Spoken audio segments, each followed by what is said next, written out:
पूरी यूनिट का नाम क्या है? Money and banking. मनी हम कर चुके हैं, अब बैंकिंग। बैंकिंग स्टार्ट करने से पहले बड़ा ही इंटरेस्टिंग क्वेश्चन है। दो टाइप के बैंक्स होते हैं, एक सेंट्रल बैंक और एक कमर्शियल बैंक।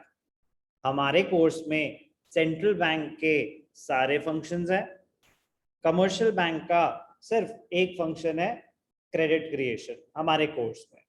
तो पहले मीनिंग अंडरस्टैंड करते हैं, what is the difference between central bank, हमारा सेंट्रल बैंक कौन सा है? आरबीआई। और कमर्शियल बैंक्स, कमर्शियल बैंक्स और सेंट्रल बैंक में क्या फर्क होता है? Central bank is an apex body that controls, operates, regulates, and directs the entire banking and monetary structure of the country. Apex, topmost body that controls, operates, regulates, and directs the entire banking and monetary structure of the country. RBI का purpose क्या है? Control करना बाकी सारे banks को, पूरा monetary structure को।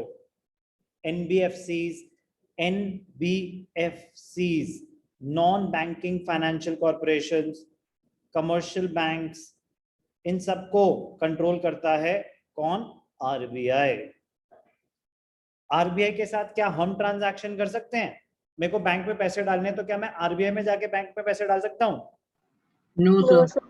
RBI individual level पे डील ही नहीं करता लोगों के साथ। उसका पर्पस ही क्या है? Controlling the monetary structure, banking and monetary structure of the country. On the other hand, commercial bank is an institution which performs functions of accepting deposits. तो आपने पैसे डिपॉजिट करने हैं तो कमर्शियल बैंक, लोन्स बोरो करने हैं तो कमर्शियल बैंक से बोरो करो, इन्वेस्टमेंट्स करनी है, एफडी करनी है, कमर्शियल बैंक के साथ। तो कमर्शियल बैंक एक कंट्री में बहुत सारे हो सकते हैं, सेंट्रल बैंक एक ही होता है, accepting deposits, granting loans, making investments. Status, central bank it is an apex institution, commercial bank it is merely a unit, it is just a unit of the banking structure. Central bank apex, topmost, it operates under the control of central bank. Commercial banks, ownership, central bank it is generally owned and governed by the government, generally owned and governed by the government. The commercial bank it can be owned and governed by the government or the private sector. तो public sector banks भी हो सकते हैं, like SBI, state bank of India, bank of Baroda, Punjab national bank, ये सब government owned banks हैं।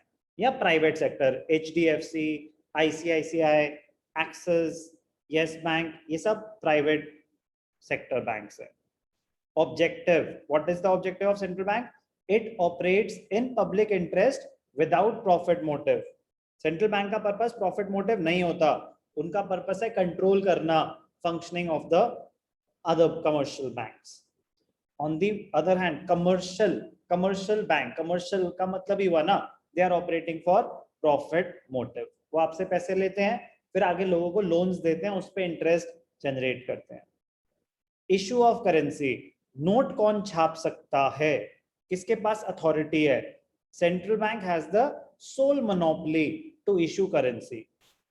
Central bank, RBI note छाप सकता है, commercial banks they have no power to issue currency.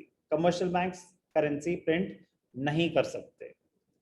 Public dealing, central bank के साथ it does not deal directly with the public, आप RBI के पास जाके डीलिंग नहीं कर सकते। Commercial bank it deals directly with the public. Number of banks, central bank एक ही हो सकता है कंट्री में, कमर्शियल बैंक्स बहुत सारे हो सकते हैं, बस बैंकिंग लाइसेंस लेना होता है आरबीआई से। There is only one central bank in a country due to its peculiar nature. For example, India में RBI. There are a number of commercial banks in a country. For example, State Bank of India, Punjab National Bank, HDFC, ये सब commercial banks हैं। तो important है knowledge sake के लिए भी, examination sake भी आ सकता है, difference between central bank and commercial banks। आया तो ये फ्री के मार्क्स से कम नहीं होगा, बहुत ज्यादा स्कोरिंग होता है, difference between central bank and commercial.